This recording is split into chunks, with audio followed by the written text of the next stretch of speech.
కొరింథీయులకు రాసిన 2వ పత్రిక 8వ అధ్యాయము 9వ వచనాన్ని చదువుతున్నాను. బైబిల్ ఉన్న వాళ్ళు తీసి చూడండి, లేని వారు జాగ్రత్తగా వినండి. మీరు మన ప్రభు అయిన యేసుక్రీస్తు కృపను ఎరుగుదురు గదా. ఆయన ధనవంతుడయ్యుండియు మీరు తన దరిద్రతము వలన ధనవంతులు కావాలనని మీ నిమిత్తము దరిద్రుడాయను. మీరు మన యేసుక్రీస్తు కృపను ఎరుగుదురు గదా. ఎరగటం అంటే వినటం కాదండి, చూడటం కాదు. ఎరగటం అంటే అనుభవించటం. నువ్వు నన్ను చూసావా అంటే ఎప్పుడో ఎక్కడో చూశానని చెప్పొచ్చు. నీవు నన్ను ఎరుగుదువా అంటే నేనెవరో, నేను ఎక్కడుంటానో, నేను ఏం చదువుకున్నానో, నా కుటుంబం ఏంటో, నా పరిస్థితి ఏంటో ఎరగటం అనేది ఒక తల్లి తన బిడ్డను బాగా ఎరుగును. ఒక బిడ్డ తన తల్లిని బాగా ఎరుగును. మనం నిజంగా దేవుని బిడ్డలమైతే యేసుక్రీస్తు కృపను ఎరగాలి, ఆయన గొప్పతనాన్ని గ్రహించాలి, ఆయన ప్రేమను రుచి చూడాలి, ఆయన కనికరాన్ని అనుభవించాలి, ఆయన దయను సంపాదించుకోవాలి. ఎవరుడి యేసు ప్రభు? ఎవరో వచ్చి ఒకరు నీకు యేసు ప్రభు దేవుడు కాదు, ఎందుకు ఆయన నమ్ముకుంటున్నావు అని అంటే ఏమంటారు? అలాగా, తెలియక నమ్ముకున్నాను, నాకు తెలియదే అంటారా? లేక నేను నమ్మిన వానిని నేను ఎరుగుదును. యేసుక్రీస్తు బిడ్డగా ఉన్నవారు క్రీస్తు ప్రేమను అనుభవించిన వారిగా ఉండాలి. ఇవాళ ఆచార క్రైస్తవులుగా ఉన్నారు అనేకులు, ఆచార భక్తిలో ఉన్నారు అనేకులు, క్రీస్తును ఎరగని వారిగా ఉన్నారు. క్రీస్తును నేను తెలుసుకున్నాను, నేను 10 ఏళ్ళయింది ప్రభువుని నమ్ముకొని అంటావేమో. పరిశుద్ధుడైన పౌలు వంటి వాడు శిలువ దర్శనాన్ని పొంది శిలువ ప్రేమను అనుభవించి దేవుని మాటకు లోబడి దేవుని సువార్తను ప్రకటిస్తూ ఆత్మలను సంపాదిస్తూ ఆధ్యాత్మికంగా వర్ధిల్లుతున్నప్పుడు నాకు తెలిసిపోయింది, యేసుప్రభు ఎవరో అనలేదు.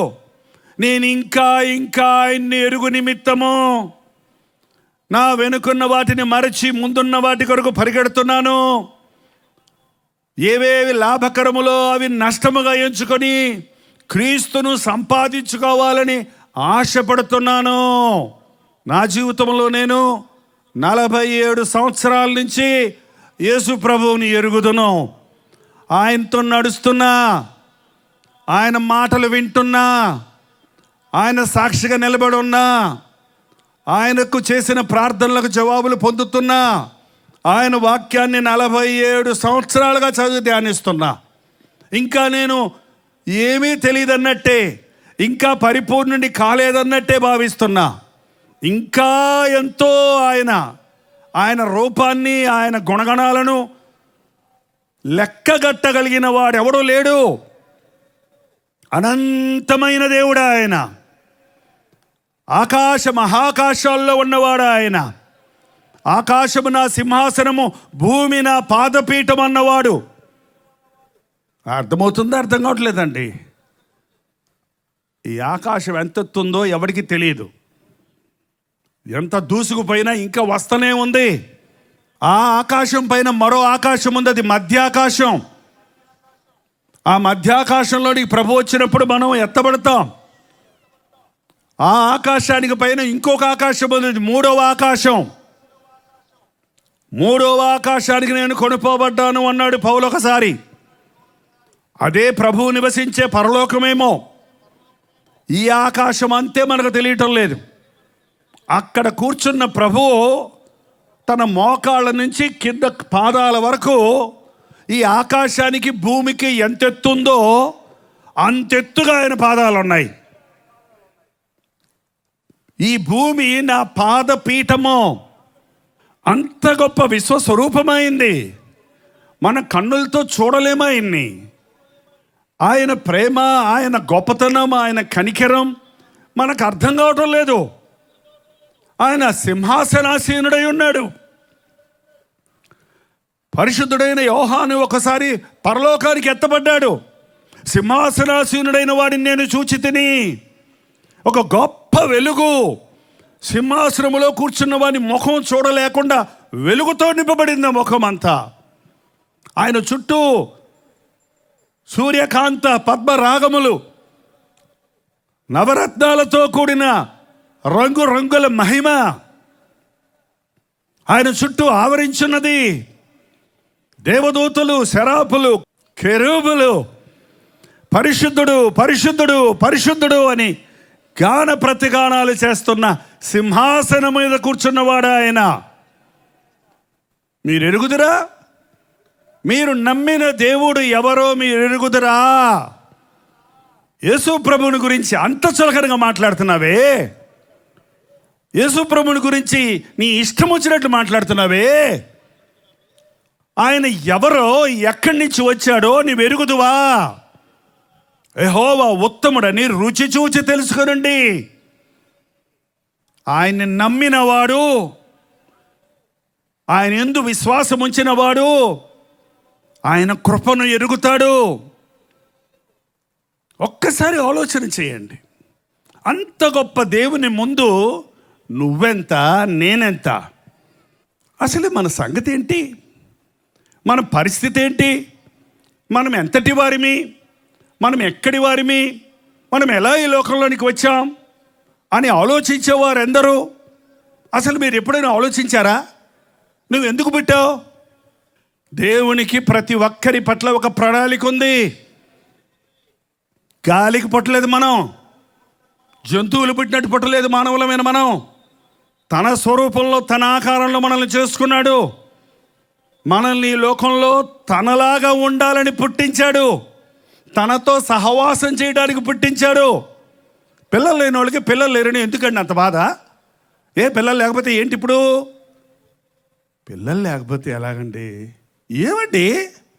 అదేనండి, ఇంట పిల్ల పాప లేకపోతే ఇల్లు కళకళలాడదు కదా, గలగలలాడదు కదా.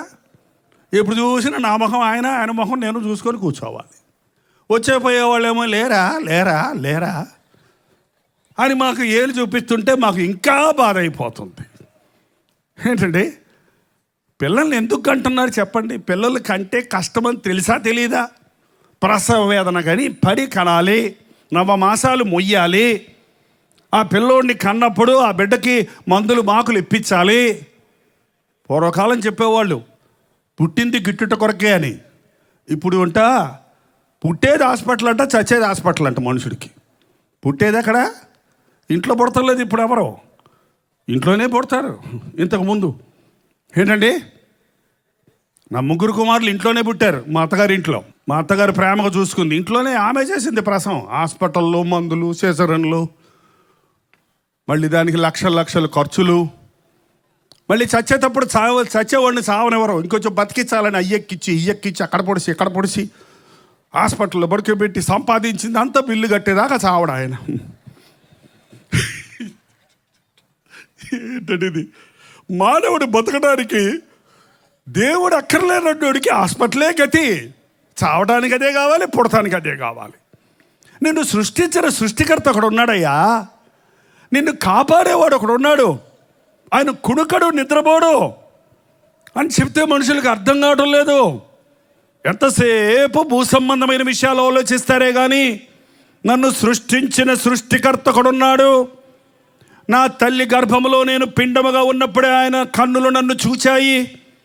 నా జీవితము కొరకు ఒక ప్రణాళిక ఉంది దేవునికి, ఒక బ్లూ ప్రింట్ ఉంది, ఒక సంకల్పం ఉంది నా కొరకు అని ఎంతమంది గుర్తిస్తారో వారు ధన్యులు. అది గుర్తించడానికి నాకు 18 సంవత్సరాలు పట్టింది.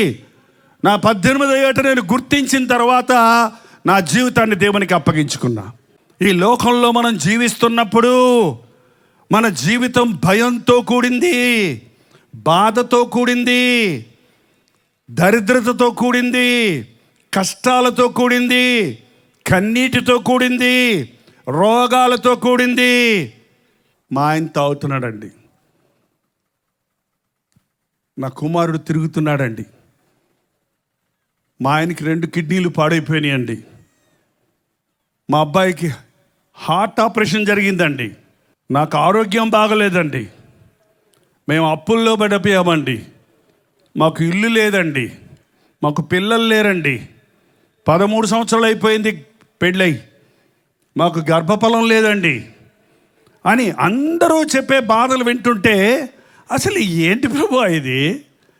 మమ్మల్ని బాధలు పడతానుగా నువ్వు సృష్టించావు, మమ్మల్ని బాధలు పెడతానుగా నువ్వు సృష్టించావు అని దేవుణ్ణి అడగాలనిపిస్తుంది. అవునా? మనం బాధపడాలని, మనం దరిద్రతలో ఉండాలని, మనం దిక్కులేని స్థితిలో ఉండాలని దేవుడు మనల్ని సృష్టించాడా? కాదు. దేవుడు తనతో మనల్ని సహవాసం చేయాలని, తల్లిదండ్రులు బిడ్డల్ని కని వారితో ఆనందించాలని అలా ఆశిస్తారో, దేవుడు మనల్ని తన ఆకారంలో తన స్వరూపంలో సృష్టించుకొని తన రాజ్య వారసులుగా చేసుకోవాలని, తన వలె జీవించాలని, తనతో ఉండాలని ఆశించాడు. కానీ మొదటి మానవుడైన ఆదాము హవ్వలు చేసిన ఆజ్ఞాతిక్రమం అనే పాపము వలన మానవుడు దేవుడిచ్చిన మహిమను పోగొట్టుకున్నాడు. అంత గొప్ప దేవుడు మన తిప్పలు చూసి, మానవుడు పడుతున్న బాధలు చూసి, జీవితకాలమంతా మరణ భయానికి బానిసలైపోయిన మానవుణ్ణి చూసి, కన్నీటితో కుమిలిపోతున్న మనల్ని చూసి, సమాధానం లేక తలగొట్టుకుంటున్న మానవ జాతిని చూసి, సమాధానం కోసం సారాయి దాగే జనాలను చూసి, అల్పకాల సంతోషం కోసం ఏదో తృప్తి పొందుదామని లైంగిక పాపాలకు చోటిచ్చి వ్యభిచారాలకు గురై జీవితాన్ని నాశనం చేసుకుంటున్న మానవ జాతిని చూచి, మానవుడు పడుతున్న ప్రయాస చూసి, ఎన్ని ఉన్నా సమాధానం లేని, ఆరోగ్యం లేని, ఆనందం లేని, సంతృప్తి లేని మానవ జాతిని చూసి కనికరపడ్డాడు. కనికరపడి 10 రూపాయలు ఇచ్చాడు అనుకుంటున్నారా? కనికరపడి మనకు ఇల్లు కట్టించి ఇచ్చాడు అనుకున్నారా? మన మీద కనికరపడి ఒక బంగారపు మొత్తం మన మీద పడేశాడు అనుకున్నారా? మన మీద కనికరపడిన ప్రభు, ధనవంతుడైన మన ప్రభు, మహోన్నతుడును, మహాగణుడను, నిత్య నివాసిని, మహోన్నతమైన స్థలములలో నివసించుచున్నానన్నవాడు, దరిద్రులమైపోయిన పాపపు దరిద్రంలో పడిపోయిన మానవుల్ని విమోచించుట కొరకు ధనవంతుడైన ప్రభు ఏమయ్యాడట? దరిద్రుడైపోయాడు. మీరు మన ప్రభు అయిన యేసుక్రీస్తు కృపను ఎరుగుదురు కదా. ఆయన ధనవంతుడై ఉండియో మీరు తన దరిద్రము వలన ధనవంతులు కావాలనని మీ నిమిత్తమై దరిద్రుడాయనో. ధనవంతుడాయన, దరిద్రులం మనం. అవునా కాదా? మన బతుకేం బతుకండి? పొద్దున లేస్తే పళ్ళు తోముకోకపోతే ఏం వాసన వస్తుందండి? మాంసం కూర వాసన, మసాలా వాసన, ఏం వాసన వస్తుందండి?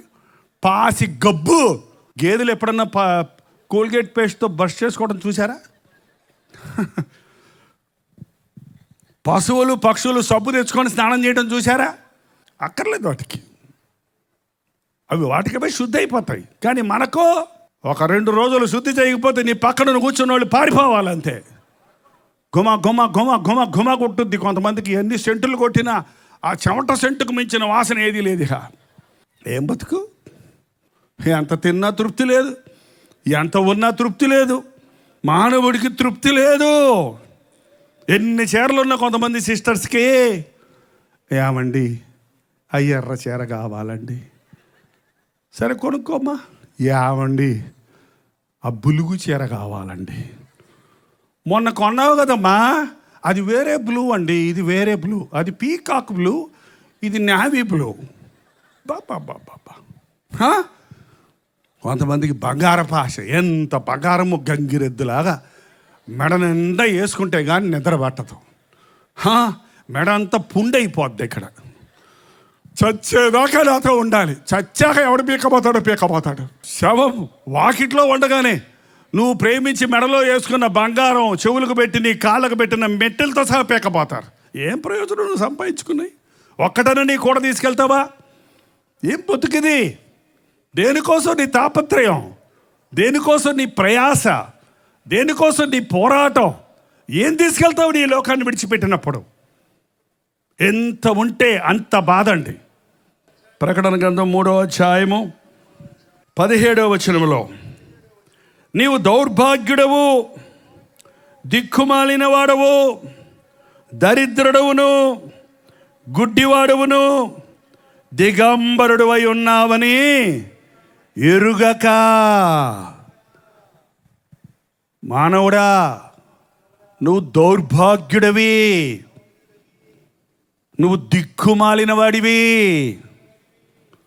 నాకు చాలామంది ఉన్నారయ్యా బంధుబలగం అంటావేమో. నీ దగ్గర డబ్బున్నంత వరకు నీ బంధుబలగం కూడానే ఉంటారు పట్టుకొని తినటానికి. ఆర్ఆర్కే మూర్తి గారు అన్నారు, మన బంధువుల కంటే రాబందులు మేలంట. రాబందులు మాంసం తిని ఎముకలు వదిలేస్తాయంట, కానీ ఈనాటి బంధువులు ఎముకలు కూడా తింటారంట. ఎముకలు కూడా తింటారంట. మన రక్త సంబంధుల కంటే మన మంచాలు ఉంటాయి చూడండి, నల్లులు, అవి చాలా మెరుగంట. మనం నిద్రపోయేదాకా ఆగి ఆ మంచం మూలలో నుంచి వచ్చి అంత రక్తం పుంజుకొని మళ్ళీ మెడకొండ పోయి మరి కూర్చుంటాయి. మళ్ళీ రాత్రి దాకా రావాయి. రక్త సంబంధులు మన సంబంధులు. ఈ రక్త సంబంధులు అయితే మొత్తం రక్తం పీల్చుకొని తింటారంట. ఆస్తి రాస్తావా పొడవమంటావా? నా ఆస్తి నాకు రాసేయి, నా పేరునా అని తల్లిదండ్రుల మీద కత్తి పెట్టుకొని మాట్లాడే, కుతికి దగ్గర కత్తి పెట్టి మాట్లాడే క్రూరులు ఉన్నారు. ఎంతోమంది నా దగ్గర వచ్చి చెప్తారు, మా ఆయన చనిపోయాడండి, 2 బిడ్డలు వదిలేసి, 2 బిడ్డలు ఉన్నారండి నాకు.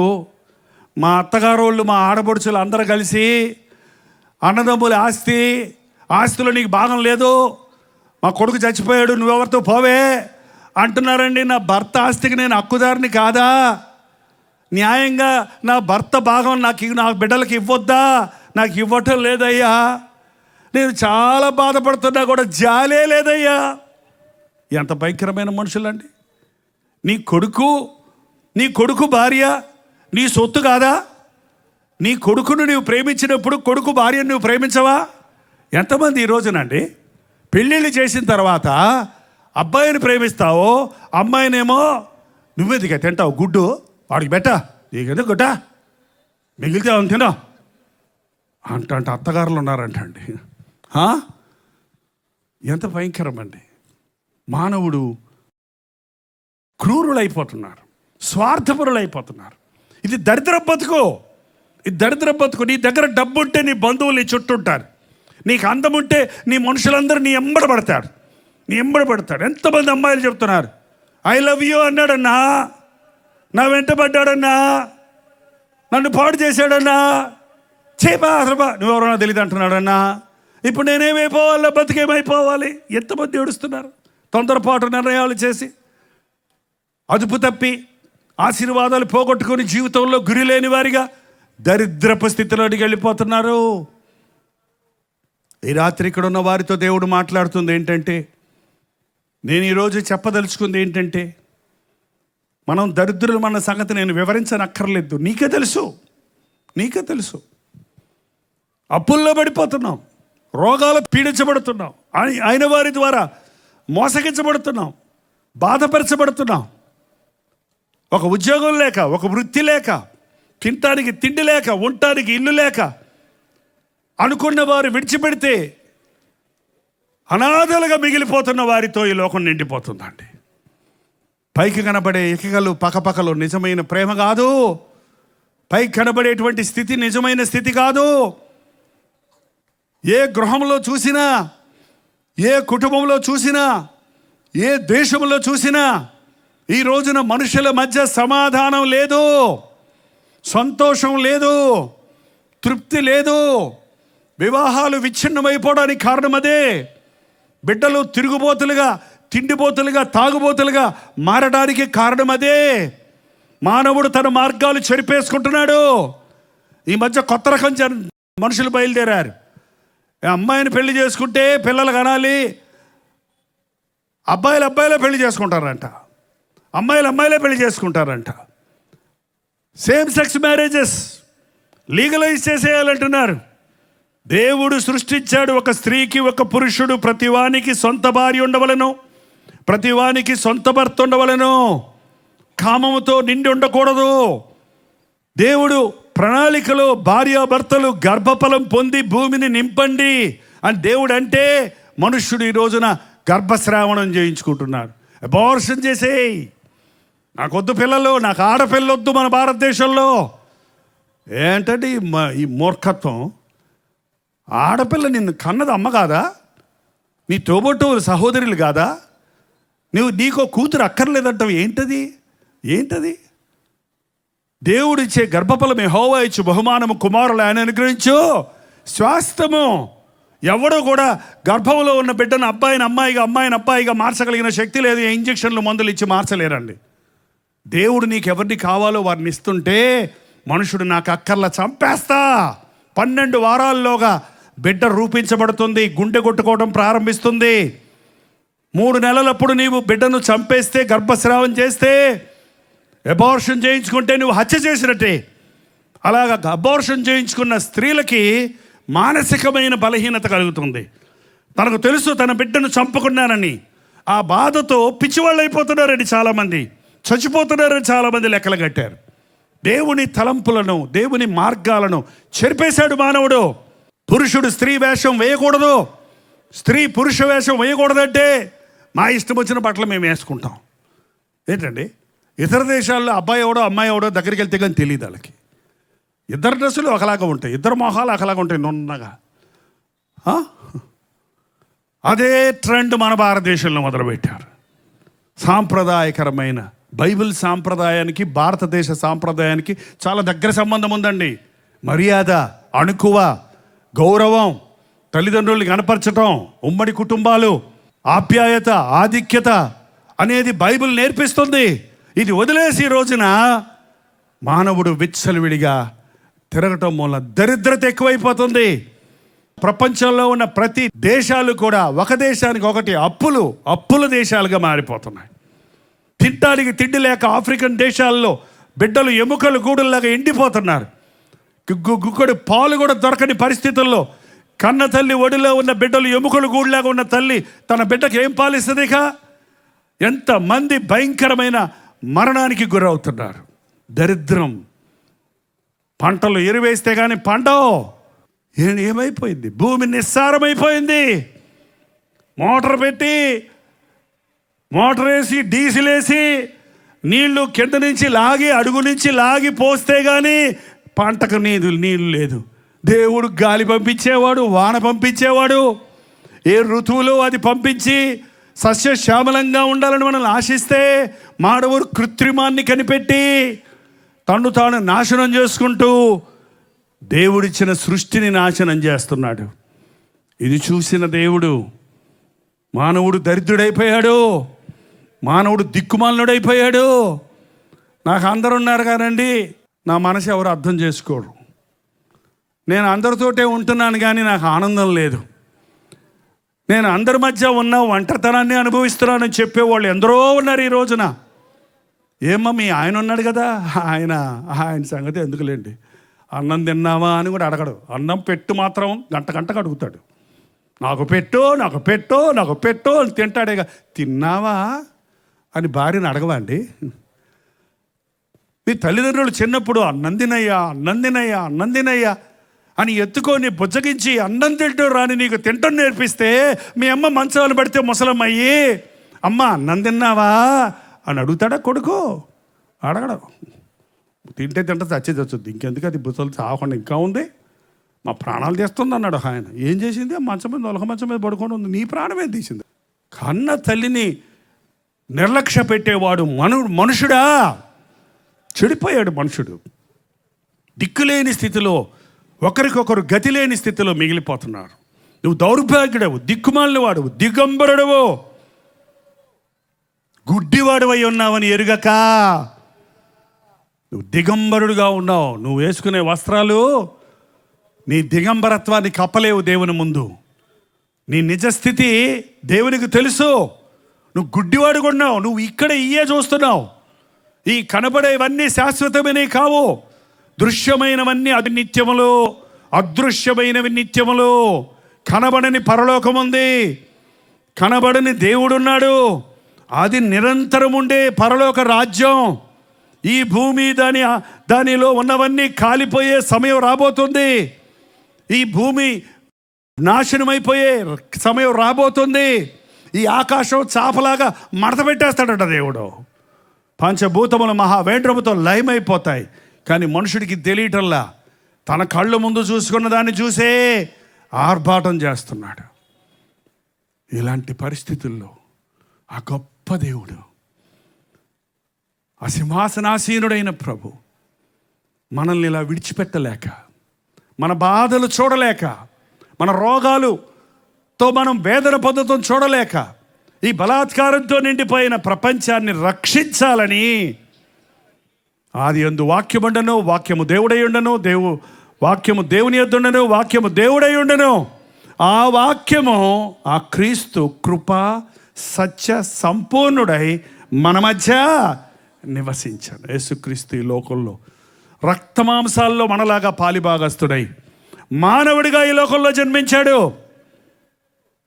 యేసుక్రీస్తు ఇతర దేశాల దేవుడు అనుకుంటున్నారు కొంతమంది. యేసుక్రీస్తు అందరికీ ప్రభువు. 2000 సంవత్సరాల క్రితం పుట్టాడన్నది కట్టుకథ కాదు. నీ క్యాలెండర్ చెబుతుంది క్రీస్తు శకం, క్రీస్తు పూర్వం. ఆయన పుట్టుకతో ఒక నూతన శకం ప్రారంభమైంది. ఆయన ద్వారా మానవ జాతికి విమోచన కలిగినట్లుగా, మానవుల పాపములకు పరిహారము కలిగినట్లుగా, దరిద్రులమైన మనల్ని ధనవంతులుగా చేయాలని, రోగిగ్రస్తులమైన మనల్ని స్వస్థపరచాలని, శాపగ్రస్తులమైన మనల్ని ఆశీర్వదించాలని, నిత్య నాశనానికి గురైన నరకపాత్రులమైన మనకు పరలోక రాజ్య వారసులుగా చేయాలని ప్రభు అయిన యేసు క్రీస్తు ఈ లోకంలోనికి వచ్చి ఉన్నాడు. హల్లెలూయా. ప్రార్థన. పరిశుద్ధుడా, ప్రేమగల తండ్రి, ఒక్కసారి మమ్మల్ని చూడు నాయన. నీ సన్నిధిలో నిలబడిన నీ బిడ్డలను ఒక్కొక్కరిని చూడయ్యా. ఎవరి గుండెల్లో ఏ బాధ ఉందో, ఏ వేదన ఉందో, ఏ రోగముందో, ఏ సమస్య ఉందో, ఏ దిగులుందో, ఎట్టే స్థితిలో వారు ఉన్నారో నీ వెరిగిన దేవుడు గనక నీ గాయపడిన హస్తాన్ని చాపి ప్రతి ఒక్కరిని దర్శించుము. నీ ఉమ్మిడితే మేము విడిపించబడతాం, నీ కౌగిల్లో చేరితే మేము ఆదరించబడతాం. నీ నామములో మాకు రక్షణ ఉన్నది, నీ నామములో మాకు పాప క్షమాపణ ఉన్నదని విశ్వసిస్తున్నామయ్యా. ఈ ఆవరణంతా నీ ఆత్మ సంచారము జరగనిమ్ము నాయన. లైవ్లో ఈ కార్యక్రమాన్ని చూస్తున్న వారు కూడా ఎక్కడున్నారో అక్కడ ఇప్పుడు నీ ఆత్మచార స్పందించబడాలి తండ్రి. చీ పాత జీవితం నాకొద్దు, చీ శ్రమల జీవితం నాకొద్దు, చీ సాతాను స్నేహం నాకేకొద్దు, నాకు ఈ దరిద్ర బతికొద్దు. నన్ను ఆశీర్వదించే ప్రభు ఉండగా, నన్ను దీవించే యేసయ్య ఉండగా నాకెందుకు ఈ దరిద్రమని మనసులో తీర్మానం చేసుకోవడానికి మాకు సహాయం చేయను ఆయన. మా గుండెల్లో ఉన్న చెత్తంతా కాల్చివేసి శుద్ధ హృదయాలను మాకు దయచేయము.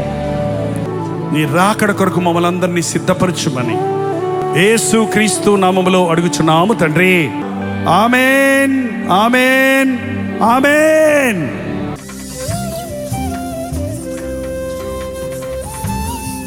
తెలుగు, తమిళ, హిందీ, మలయాళం, బెంగాలీ, ఒరియా అనే 6 భాషల్లో టెలివిజన్ ప్రోగ్రామ్స్ కొనసాగుతూనే ఉన్నాయి. భారభరితమైన పరిచయంలో మీరు సహకరించాలని ఆశిస్తే, ప్రభు మిమ్మల్ని ప్రేరేపిస్తే మీ విరాళాలు, కానుకలు డాక్టర్ జై ఫౌండేషన్స్ అనే ట్రస్ట్ నెంబర్కి మీరు పంపించవచ్చు. అవి నేరుగా టీవీ ఛానల్స్కి వెళ్తాయి. అందులో ఏది మేము మా సొంత ఖర్చుల కొరకు ముట్టుకోవటం లేదు, వేరే పరిచయ కొరకు ముట్టుకోవటం లేదు. టెలివిజన్ పరిచయలో ఇంకా సువార్త వినని వారికి అది అందించాలని ఆశతో ఒక 20 సంవత్సరాలుగా కొనసాగుతున్న పరిచయం కొరకు ప్రార్థించండి, మీ సహకారాన్ని అందించండి. ఈ విషయం మీకు ఇంకా వివరాలు కావాలంటే 89393939 అనే నెంబర్కి మార్నింగ్ 10 నుంచి ఈవినింగ్ 10 లోపల మీరు ఫోన్ చేయండి, వివరాలు మీకు తెలియజేస్తాం.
శ్రమలన్నీ తీర్చే అనాథుడు యేసే. నీ కష్టాలని బాధలన్నీ శ్రమలన్నీ తీర్చే అనాథుడు యేసే. ఆది నుండి ఉన్నవాడు ఆ దేవుడు, అద్భుతాలు చేసేవాడు నా యేసుడు. ఆది నుండి ఉన్నవాడు ఆ దేవుడు, అద్భుతాలు చేసేవాడు నా యేసుడు.